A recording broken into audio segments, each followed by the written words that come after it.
Vous pouvez aussi représenter des données géographiques avec la librairie Plotly Express. Et dans cette sixième tâche, je vais vous montrer comment faire. Tout d'abord, reprenons notre data frame Gapminder. Je vais afficher les trois premières observations. Et pour représenter les données sous forme, les données géographiques dans une carte, sur une carte notamment, nous allons utiliser la fonction LineGeo. LineGeo, donc je fais fig égale pInsLine Geo. Je vais utiliser Gapminder 2007 par exemple, qui contient de toute façon les mêmes variables que Gapminder. Ce n'est qu'une filtration pour les observations uniquement de 2007.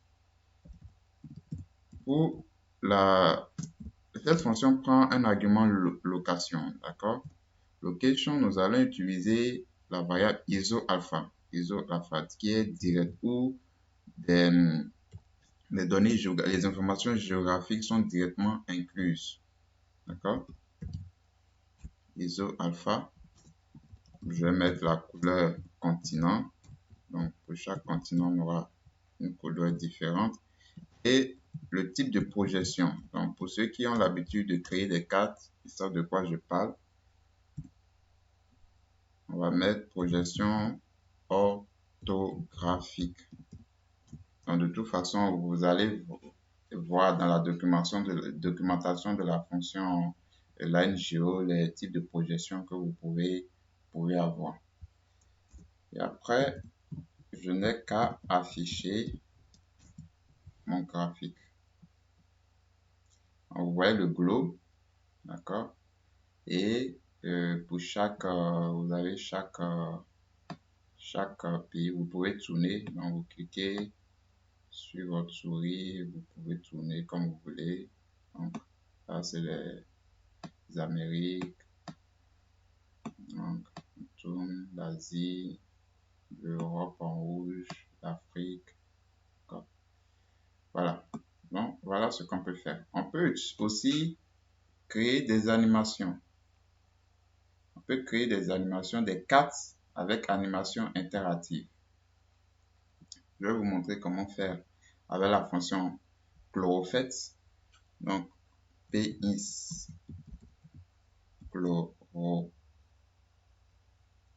Chloroplex. On va utiliser Gapminder. Location égale iso alpha.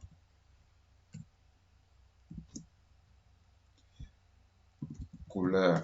On va mettre... en fait, je veux montrer une animation interactive selon l'évolution de l'espérance de vie pour chaque année, au cours du temps, en fait, au cours du temps.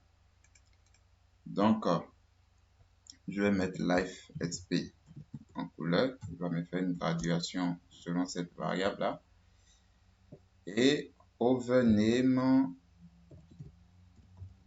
je veux avoir les noms des pays.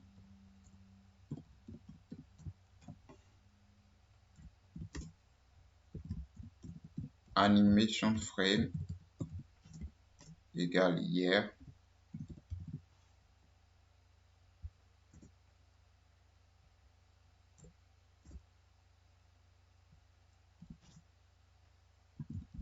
Donc, un autre argument color continuous scale.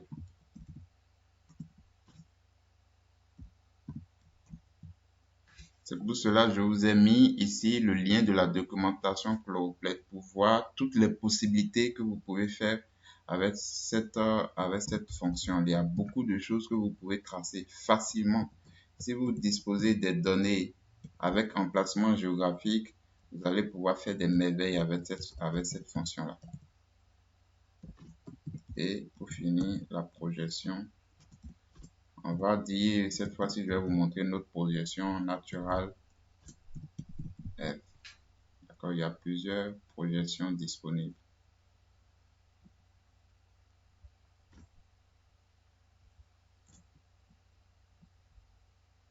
J'exécute.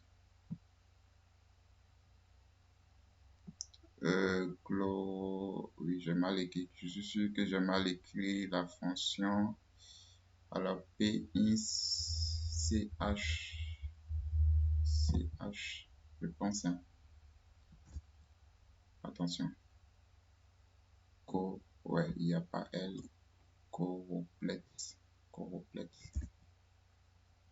Voilà. Regardez ce graphique. Quand je clique sur le play de l'animation, vous allez voir.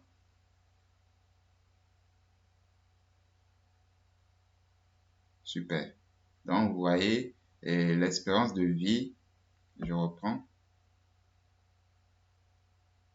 Ça augmente au fil du temps. Ça augmente. Ça augmente au fil du temps. Voilà. C'est toujours intéressant de faire ce genre de graphique. Et pour finir, on va faire le même graphique pratiquement. Cette fois-ci, on va faire une projection en 2D, quoi, en 2 dimensions. D'accord? On va faire une projection en 2 dimensions. Ça peut être toujours intéressant. Donc, vous avez Gapminder, Location, la couleur, Overname, Animation Frame. D'accord? Je vais juste enlever la projection. Ainsi que cet argument. Et j'exécute. Donc, par défaut, c'est la projection qui vous fait en 2D dans un plan, sur un plan plutôt. J'exécute l'animation et vous voyez. Super. Donc, dans cette tâche, vous avez appris comment représenter des données géographiques et comment, à partir de ces données, effectuer des animations pour voir l'évolution d'une variable au cours du temps. Ici, nous avons analysé l'évolution de l'espérance de vie au cours du temps et visualisé cette évolution sur une carte, tout simplement. Dans la tâche numéro 7, qui est la dernière tâche de cette formation, nous apprendrons à créer des graphiques interactifs linéaires et surfaciques.